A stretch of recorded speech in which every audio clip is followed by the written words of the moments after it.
All right, so teaching the come command. The way that I teach the come command is I want the dog to come and they're going to sit in front of me. Georgie.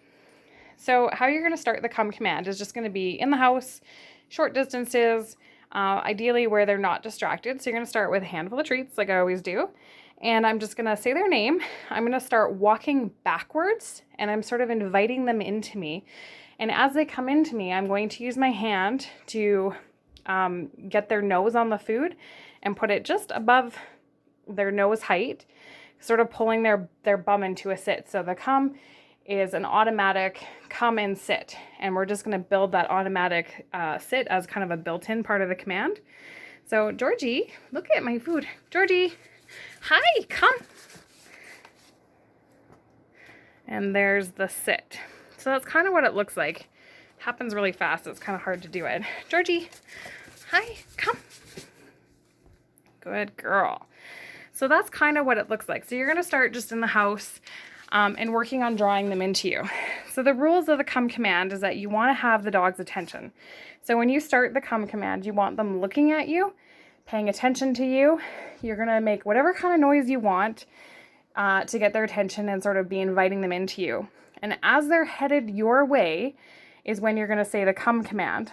And then at the end, as you're drawing them into you, you're just going to put your hand up and kind of draw their bum into an automatic sit.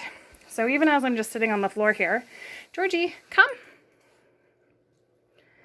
That is what it looks like. So you can start adding a bit more distance, just running backwards in the house, practice in the yard. But when you're very, very first starting a solid come command, the rules are the dog has to be paying attention to you already before you give any command. And you can use clapping, little noises, whatever you want, whistle, just to get the dog's attention. And once they're looking at you and they're focused on you, invite them into you by backing up, say come, and then as they draw into you, invite them into a sit and give them treats to reward them. Once they start to know this, you can start practicing more around the house, practicing in the yard, in safe, controlled environments that are off leash. But it's good to get this one started at a young age. And it's really nice to have that built-in sit at the end, because when they're a bit older and you start going out to dog parks, my rule is that they have to be close enough that I can touch them on top of the head. And I like to be able to make physical contact with them before I reward the food, just so your dog doesn't come and check in with you and then take off before you actually have a chance to leash them up if that's what you needed to do.